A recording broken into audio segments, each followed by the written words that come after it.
20 years gone, and I am back again. Odysseus has finished telling his story to the Phaeacians. The next day, young Phaeacian noblemen conduct him home by ship. He arrives in Ithaca after an absence of 20 years. The goddess Athena appears and informs him of the situation at home. Numerous suitors, believing Odysseus to be dead, have been continually seeking the hand of his wife Penelope in marriage, while overrunning Odysseus's palace and enjoying themselves at Penelope's expense. Moreover, they are plotting to murder Odysseus's son Telemachus before he can inherit his father's lands. Telemachus, who, like Penelope, still hopes for his father's return, has journeyed to Pylos and Sparta to learn what he can about his father's fate. Athena disguises Odysseus as a beggar and directs him to the hut of Eumaeus, his old and faithful swineherd. While Odysseus and Eumaeus are eating breakfast, Telemachus arrives. Athena then appears to Odysseus. From the air she walked, taking the form of a tall woman, handsome and clever at her craft, and stood beyond the gate in plain sight of Odysseus, unseen though by Telemachus, unguessed. For not to everyone will gods appear. Odysseus noticed her. So did the dogs, who cowered whimpering away from her. She only nodded, signing to him with her brows, a sign he recognized. Crossing the yard, he passed out through the gate in the stockade to face the goddess. There she said to him, "Son of Laertes and the gods of old, Odysseus, master of landways and seaways, dissemble to your son no longer now. The time has come. Tell him how you together will bring doom on the suitors in the town. I shall not be far distant then, for I myself desire battle." Saying no more, she tipped her golden wand upon the man, making his cloak pure white, and the knit tunic fresh around him. Lithe and young she made him, ruddy with sun, his jawline clean, the beard no longer gray upon his chin. And she withdrew when she had done. Then Lord Odysseus reappeared, and his son was thunderstruck. Fear in his eyes, he looked down and away, as though it were a god, and whispered, "Stranger, you are no longer what you were just now. Your cloak is new, even your skin. You are one of the gods who rule the sweep of heaven. Be kind to us. We'll make you fair oblation and gifts of hammered gold. Have mercy on us." The noble and enduring man replied, "No god. Why take me for a god? No, no.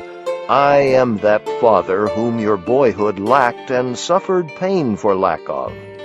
I am he." Held back too long, the tears ran down his cheeks as he embraced his son.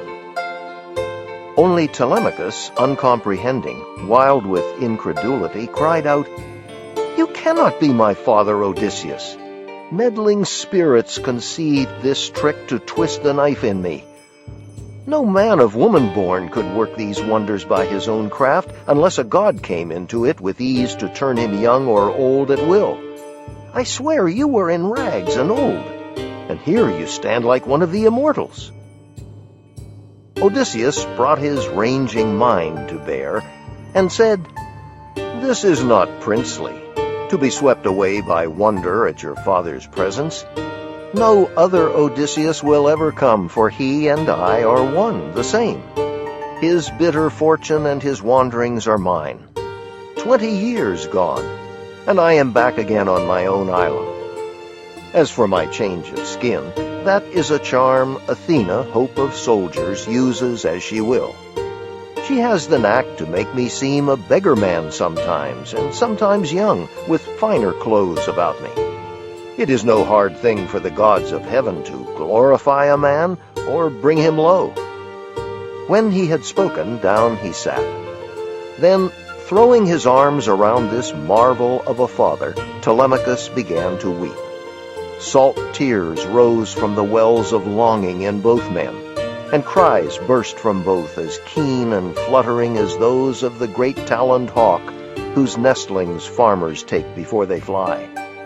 So helplessly they cried, pouring out tears, and might have gone on weeping so till sundown, had not Telemachus said, "Dear father, tell me, what kind of vessel put you here ashore on Ithaca? Your sailors, who were they?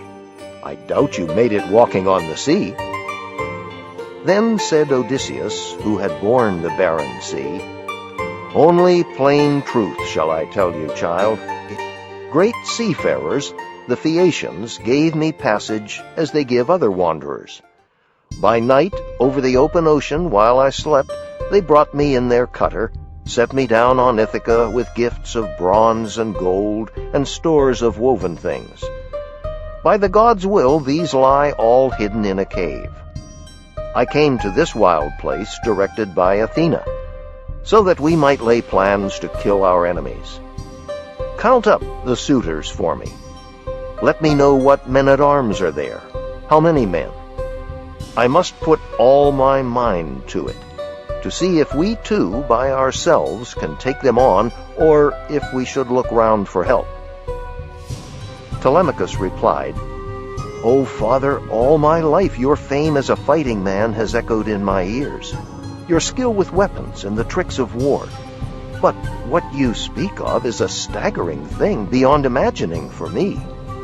How can 2 men do battle with a houseful in their prime? For I must tell you, this is no affair of 10 or even twice 10 men, but scores, throngs of them. You shall see, here and now.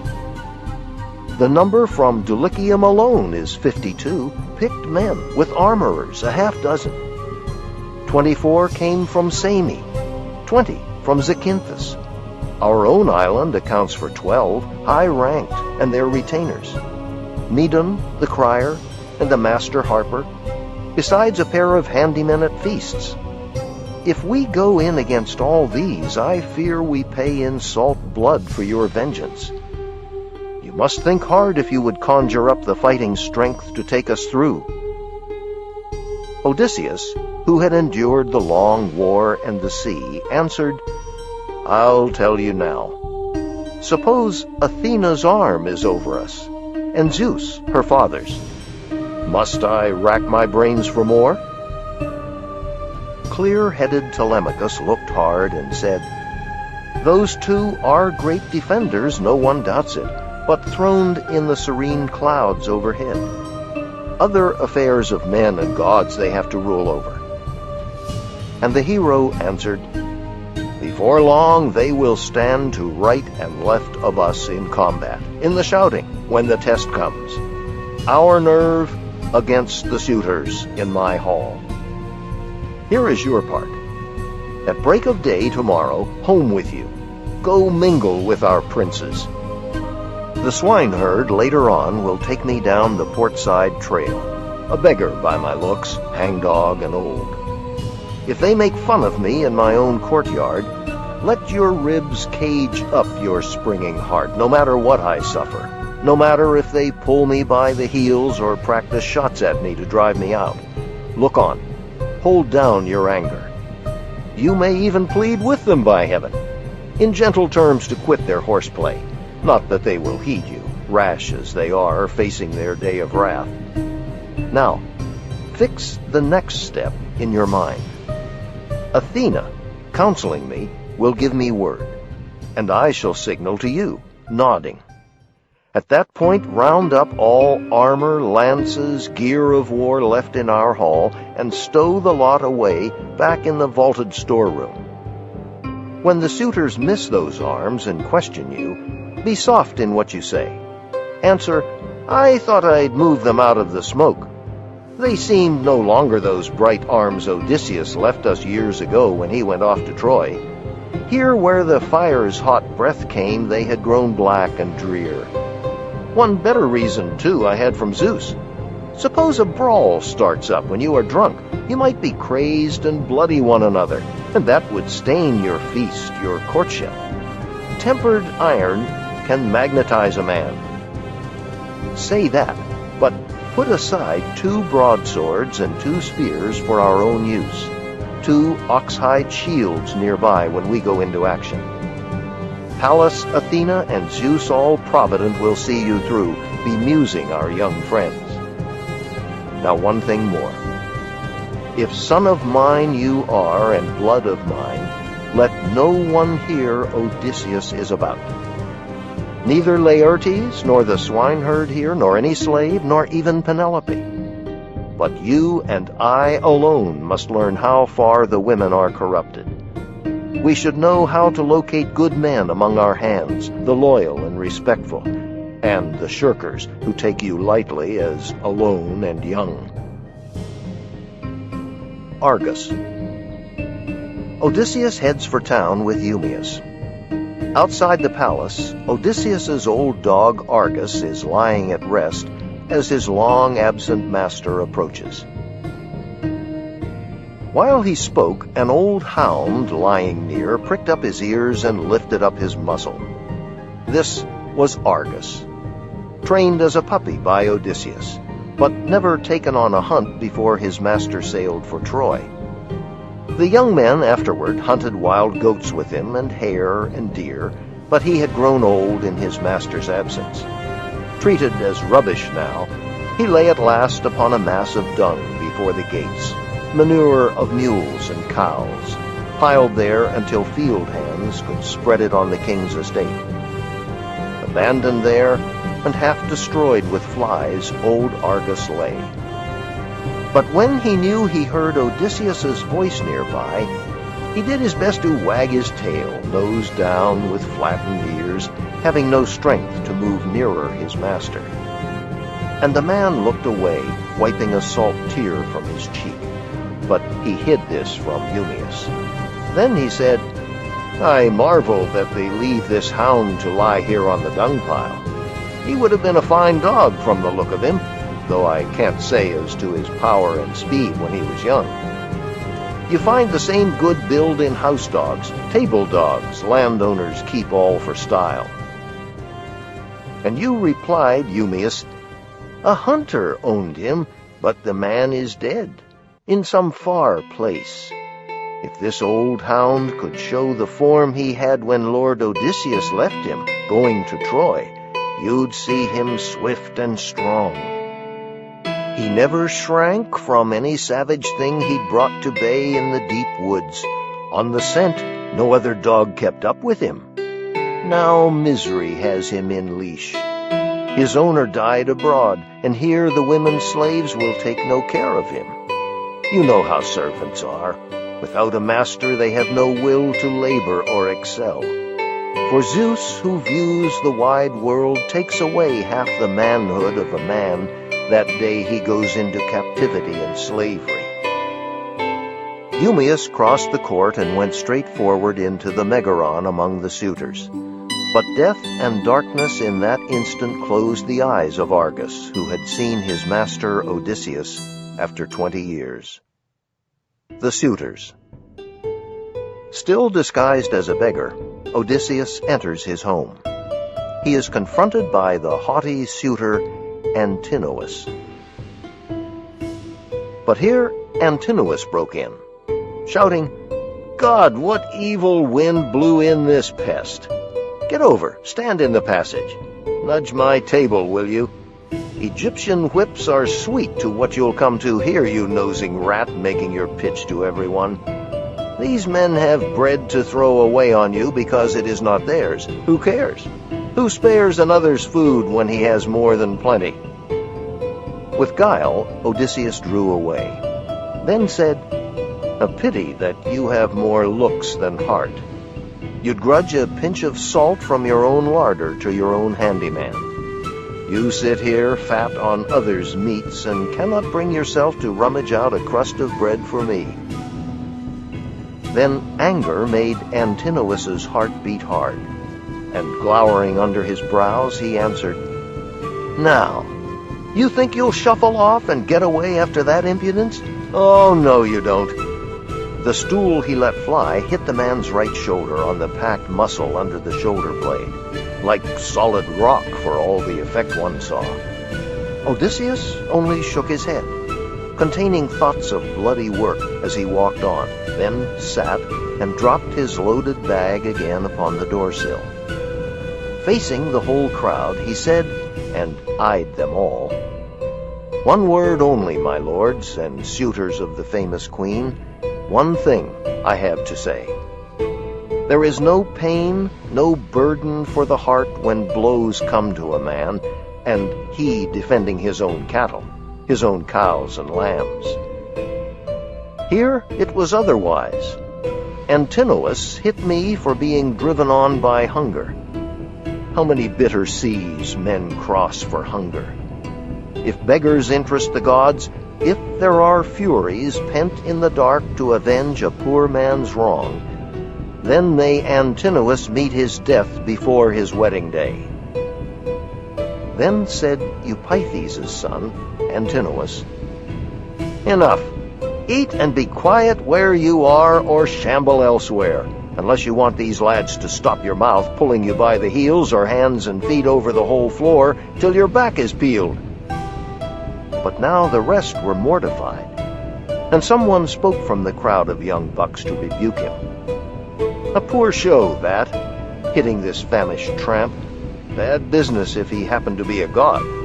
You know they go in foreign guise, the gods do, looking like strangers, turning up in towns and settlements to keep an eye on manners, good or bad." But at this notion Antinous only shrugged. Telemachus, after the blow his father bore, sat still without a tear, though his heart felt the blow. Slowly he shook his head from side to side, containing murderous thoughts. Penelope, on the higher level of her room, had heard the blow and knew who gave it. Now she murmured, "Would God you could be hit yourself, Antinous, hit by Apollo's bowshot." And Eurynome, her housekeeper, put in, "He and no other? If all we pray for came to pass, not one would live till dawn." Her gentle mistress said, "Oh, Nan, they are a bad lot. They intend ruin for all of us. But Antinous appears a blacker-hearted hound than any. Here is a poor man come, a wanderer, driven by want to beg his bread, and everyone in hall gave bits to cram his bag, only Antinous threw a stool and banged his shoulder." So she described it, sitting in her chamber among her maids, while her true lord was eating. Then she called in the forester, and said, "Go to that man on my behalf, Eumaeus, and send him here so I can greet and question him. Abroad in the great world he may have heard rumors about Odysseus, may have known him." Penelope. In the evening, Penelope interrogates the old man. "Friend, let me ask you first of all, who are you? Where do you come from? Of what nation and parents were you born?" And he replied, "My lady, never a man in the wide world should have a fault to find with you. Your name has gone out under heaven like the sweet honor of some God-fearing king who rules in equity over the strong. His black lands bear both wheat and barley, fruit trees laden bright, new lambs at lambing time, and the deep sea gives great hauls of fish by his good strategy, so that his folk fare well. Oh, my dear lady, this being so, let it suffice to ask me of other matters, not my blood, my homeland. Do not enforce me to recall my pain. My heart is sore. But I must not be found sitting in tears here, in another's house. It is not well forever to be grieving. One of the maids might say, or you might think, I had got maudlin over cups of wine." And Penelope replied, "Stranger, my looks, my face, my carriage were soon lost or faded when the Achaeans crossed the sea to Troy, Odysseus my lord among the rest. If he returned, if he were here to care for me, I might be happily renowned. But grief instead heaven sent me, years of pain. Sons of the noblest families on the islands, Dulichium, Sami, wooded Zacynthus, with native Ithacans, are here to court me against my wish, and they consume this house. Can I give proper heed to guest or suppliant or herald on the realm's affairs? How could I, wasted with longing for Odysseus, while here they press for marriage? Ruses served my turn to draw the time out. First, a close-grained web I had the happy thought to set up weaving on my big loom in hall. I said that day, "Young men, my suitors, now my lord is dead, let me finish my weaving before I marry, or else my thread will have been spun in vain. It is a shroud I weave for Lord Laertes when cold death comes to lay him on his bier. The country wives would hold me in dishonor if he, with all his fortune, lay unshrouded." I reached their hearts that way, and they agreed. So every day I wove on the great loom, but every night, by torchlight, I unwove it. And so for 3 years I deceived the Achaeans. But when the seasons brought a 4th year on, as long months waned and the long days were spent, through impudent folly and the slinking maids they caught me, clamored up to me at night. I had no choice then but to finish it. And now, as matters stand at last, I have no strength left to evade a marriage, cannot find any further way. My parents urge it upon me, and my son will not stand by while they eat up his property. He comprehends it, being a man full grown, able to oversee the kind of house Zeus would endow with honor. But you too confide in me. Tell me your ancestry. You were not born of mythic oak or stone. Penelope again asks the beggar to tell about himself. He makes up a tale in which Odysseus is mentioned and declares that Penelope's husband will soon be home. You see, then, he is alive and well, and headed homeward now, no more to be abroad far from his island, his dear wife and son. Here is my sworn word for it. Witness this, god of the zenith, noblest of the gods, and Lord Odysseus's hearthfire now before me. I swear these things shall turn out as I say. Between this present dark and 1 day's ebb, after the wane, before the crescent moon, Odysseus will come. The challenge. Pressed by the suitors to choose a husband from among them, Penelope says she will marry whoever can string Odysseus's bow and shoot an arrow through 12 axe-handle sockets. The suitors try and fail. Still in disguise, Odysseus asks for a turn and gets it. And Odysseus took his time, turning the bow, tapping it, every inch, for borings that termites might have made while the master of the weapon was abroad. The suitors were now watching him, and some jested among themselves.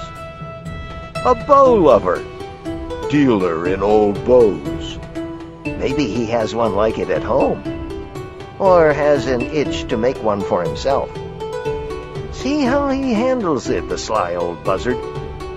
And one disdainful suitor added this: "May his fortune grow an inch for every inch he bends it."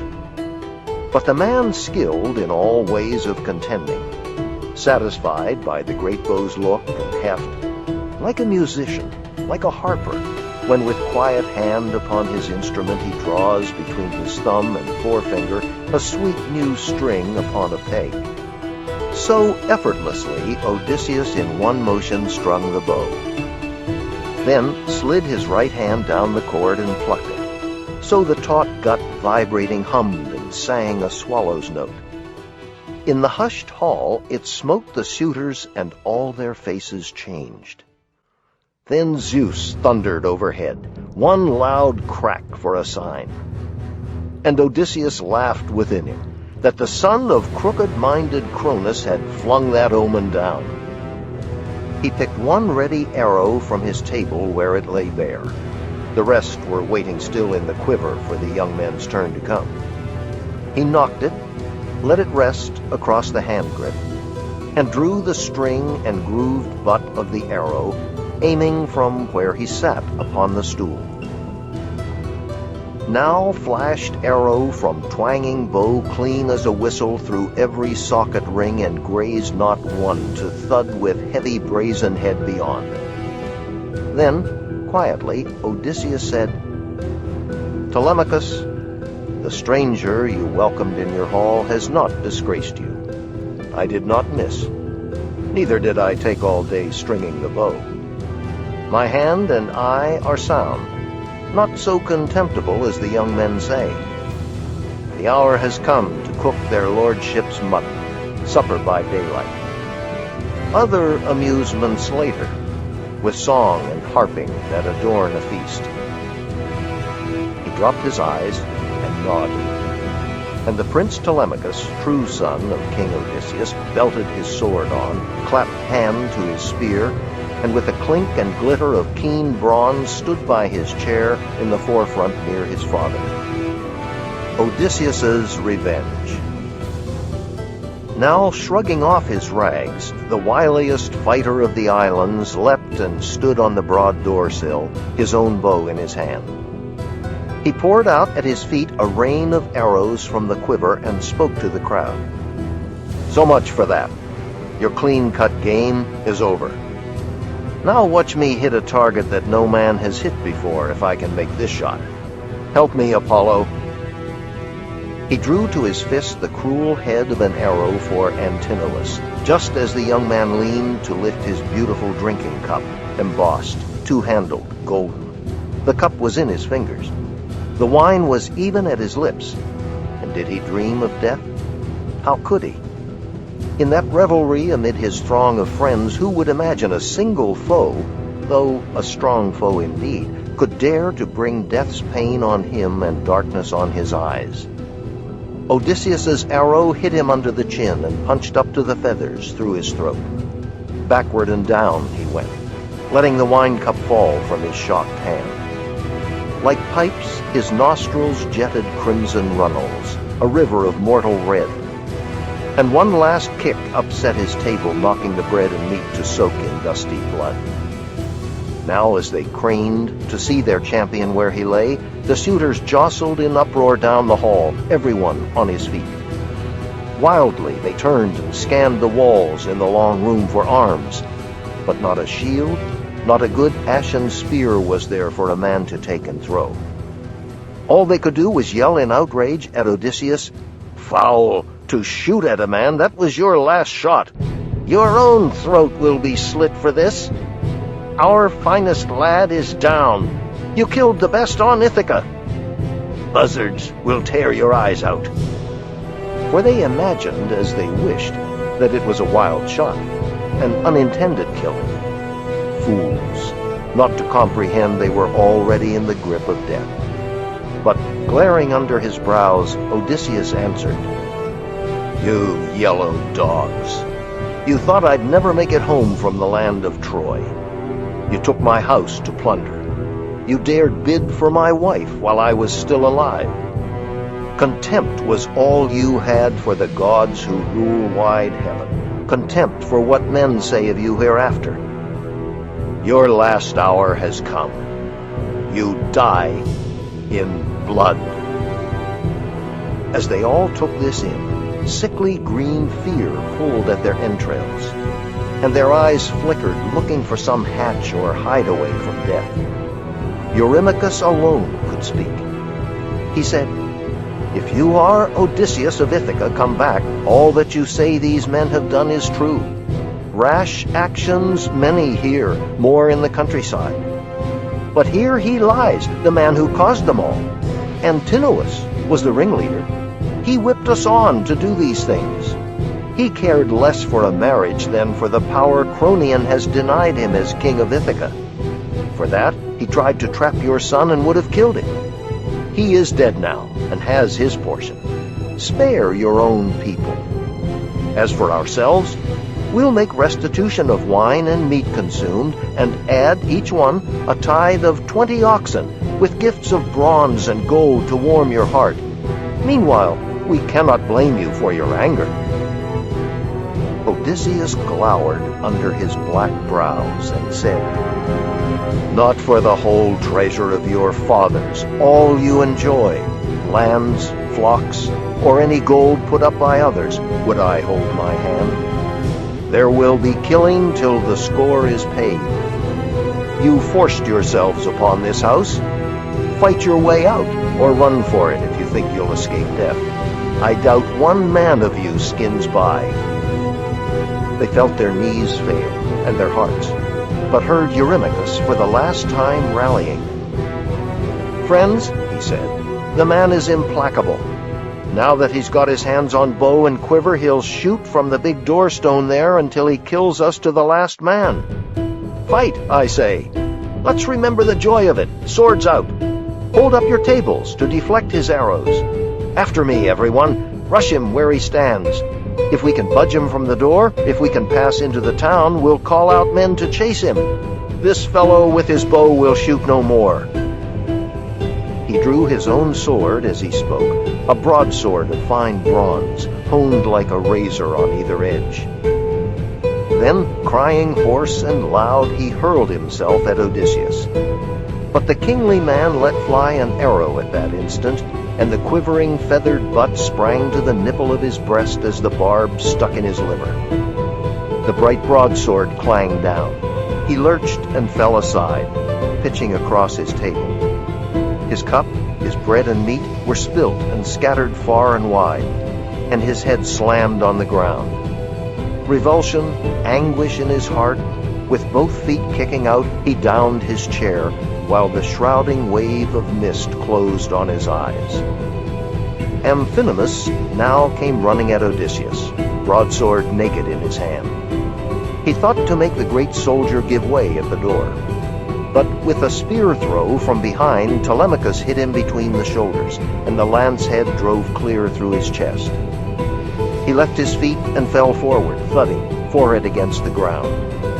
Telemachus swerved around him, leaving the long dark spear planted in Amphinomus. If he paused to yank it out, someone might jump him from behind or cut him down with a sword at the moment he bent over. So he ran from the tables to his father's side, and halted, panting, saying, "Father, let me bring you a shield and spear, a pair of spears, a helmet. I can arm on the run myself. I'll give outfits to Eumaeus and this cowherd. Better to have equipment." Said Odysseus, "Run then, while I hold them off with arrows as long as the arrows last. When all are gone, if I'm alone, they can dislodge me." Quick upon his father's word, Telemachus ran to the room where spears and armor lay. He caught up 4 light shields, 4 pairs of spears, 4 helms of war high-plumed with flowing manes, and ran back, loaded down, to his father's side. He was the first to pull a helmet on and slide his bare arm in a buckler strap. The servants armed themselves, and all 3 took their stand beside the master of battle. While he had arrows, he aimed and shot, and every shot brought down one of his huddling enemies. But when all barbs had flown from the bowman's fist, he leaned his bow in the bright entryway beside the door, and armed. A 4-ply shield hard on his shoulder, and a crested helm, horse-tailed, nodding stormy upon his head. Then took his tough and bronze-shod spears. Aided by Athena, Odysseus, Telemachus, Eumaeus, and another faithful herdsman kill all the suitors. And Odysseus looked around him, narrow-eyed, for any others who had lain hidden while death's black fury passed. In blood and dust he saw that crowd all fallen, many and many slain. Think of a catch that fishermen haul in to a half-moon bay in a fine meshed net from the white caps of the sea. How all are poured out on the sand in throes for the salt sea, twitching their cold lives away in Helios's fiery air. So lay the suitors, heaped on one another. Penelope's test. Penelope tests Odysseus to prove that he really is her husband. Great-hearted Odysseus, home at last, was being bathed now by Eurynomy, and rubbed with golden oil, and clothed again in a fresh tunic and a cloak. Athena lent him beauty, head to foot. She made him taller, and massive too, with crisping hair in curls like petals of wild hyacinth, but all red golden. Think of gold infused on silver by a craftsman, whose fine art Hephaestus taught him, or Athena, one whose work moves to delight. Just so she lavished beauty over Odysseus's head and shoulders. He sat then in the same chair by the pillar facing his silent wife, and said, "Strange woman, the immortals of Olympus made you hard, harder than any. Who else in the world would keep aloof as you do from her husband if he returned to her from years of trouble cast on his own land in the 20th year? Nurse, make up a bed for me to sleep on. Her heart is iron in her breast." Penelope spoke to Odysseus now. She said, "Strange man, if man you are, this is no pride on my part, nor scorn for you, not even wonder merely. I know so well how he appeared boarding the ship for Troy.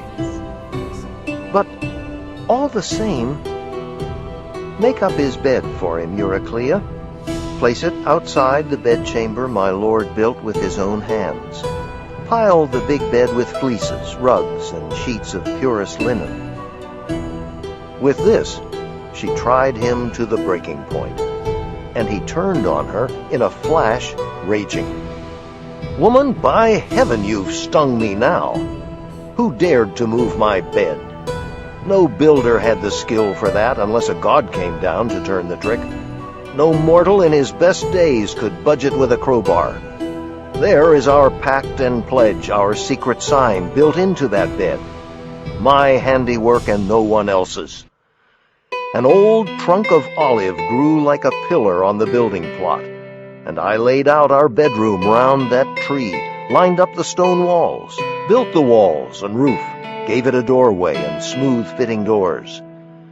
Then I lopped off the silvery leaves and branches, hewed and shaped that stump from the roots up into a bedpost, drilled it, let it serve as model for the rest. I planed them all, inlaid them all with silver, gold, and ivory, and stretched a bed between, a pliant web of oxhide thongs dyed crimson. There's our sign. I know no more. Could someone else's hand have sawn that trunk and dragged the frame away? Their secret. As she heard it told, her knees grew tremulous and weak. Her heart failed her. With eyes brimming tears, she ran to him, throwing her arms around his neck and kissed him, murmuring, "Do not rage at me, Odysseus. No one ever matched your caution. Think what difficulty the gods gave. They denied us life together in our prime and flowering years, kept us from crossing into age together. Forgive me. Don't be angry. I could not welcome you with love on sight. I armed myself long ago against the frauds of men, impostors who might come, and all those many whose underhanded ways bring evil on. But here and now, what sign could be so clear as this of our own bed? No other man has ever laid eyes on it. Only my own slave, Actorus, that my father sent with me as a gift, she kept our door.